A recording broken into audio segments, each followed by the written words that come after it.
Do you know about the world's largest prison?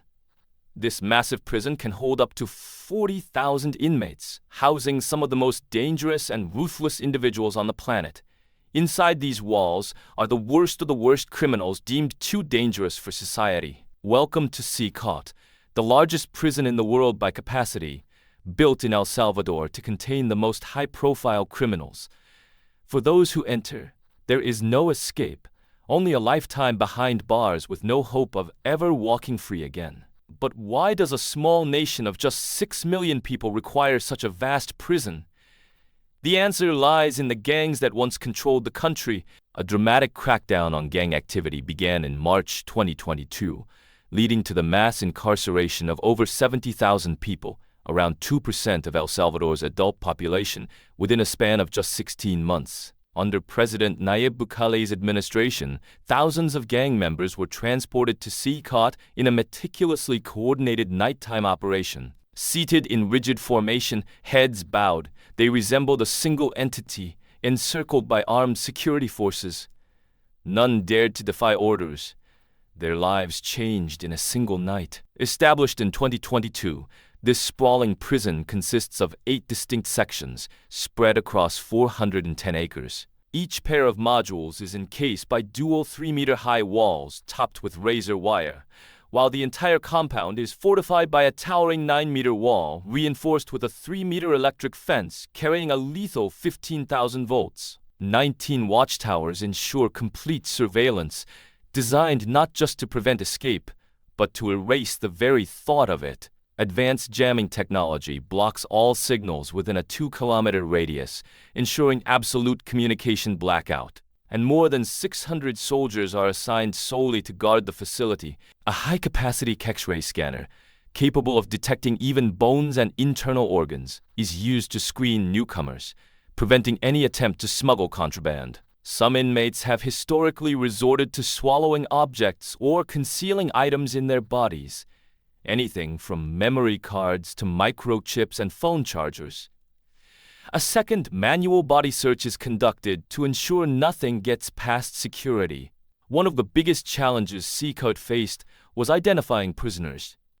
However, technology has made fake identities useless. A biometric system scans the inmate's hand, instantly matching them to government records. Fake names and falsified documents hold no power here. The guards conceal their identities by wearing masks, a necessary precaution in a country where gangs maintain external influence. If their faces were recognized, stepping into a public space could put their lives at risk. Once incarcerated in CECOT, inmates are cut off from the outside world permanently. Family visits are strictly prohibited, leaving loved ones uncertain about their whereabouts or even if they are still alive. CECOT houses the most violent individuals from criminal organizations. The riot control gear includes full-body armor, helmets, face shields, neck guards, bulletproof vests, shin protectors, and reinforced shields, essential for dealing with inmates who are notorious for crafting makeshift weapons out of anything available. The very ground they walk on is designed to betray them. Intentionally placed pebbles create noise, acting as an alarm system.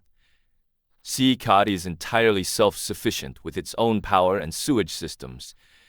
In case of outages, backup generators and water reserves can sustain the facility for up to a week. Inside, all prisoners wear identical white uniforms, shorts, and slippers. Personal belongings are non-existent. Most inmates are barely in their 20s, yet have committed unthinkable crimes. While even history's most infamous criminals were responsible for 20 to 30 victims, some of CECOT's inmates are accountable for the deaths of hundreds of innocent people. Each of the 8 prison modules contains 32 cells. Each cell, originally designed for 80 inmates, is often crammed with up to 150 prisoners.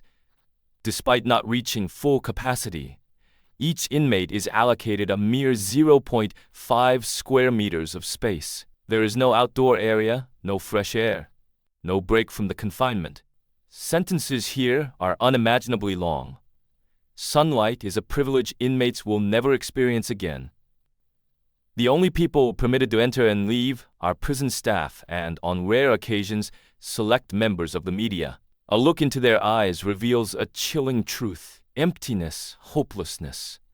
Their lives have become monotonous, robotic. Even basic human dignity is stripped away. Each cell has only 2 toilets for dozens of inmates, the same area used for showering doubles as the toilet. Prisoners use plastic dippers to bathe in a shared basin as there is no running water in the cells. Drinking water is stored in a single blue barrel. For sleep, they are crammed onto stacked metal bunk beds with no pillows, no mattresses, only a thin sheet. Gangs that once ruled the streets now exist only in these overcrowded cells. They must adapt to life behind bars, where there is no hierarchy, only imprisonment. Tattoos cover their bodies, symbols of loyalty to their respective gangs. MS-13 members display the number 13 or the letters MS, while 18th Street gang members use the number 18, the Roman numeral 18, or even 666, a number associated with the devil. A teardrop tattoo signals a history of killings, each drop representing a life taken.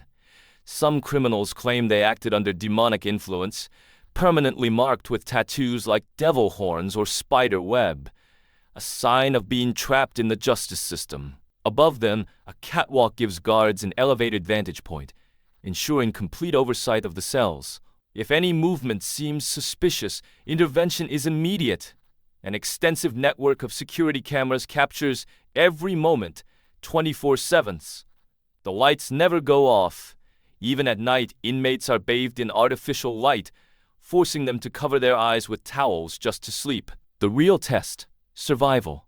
How long will these hardened criminals endure their new reality? Meals are provided 3 times a day, breakfast, lunch, and dinner, but the menu never changes. Breakfast consists of beans and rice. Lunch and dinner feature white rice, plain pasta, and 2 tortillas. Meat or nutritious food is non-existent. This is not a place of comfort. It is a place of consequence. Beyond the main prison lies the isolation block.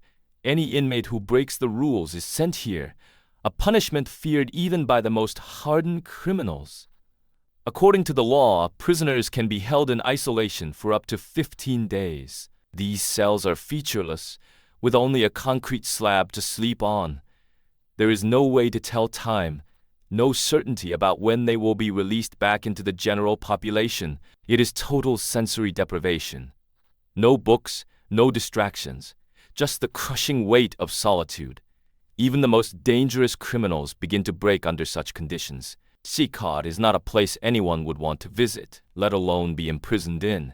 But for those who once terrorized Salvadoran society, it is now their permanent home. They stripped innocent people of their right to live, and now they are paying the price.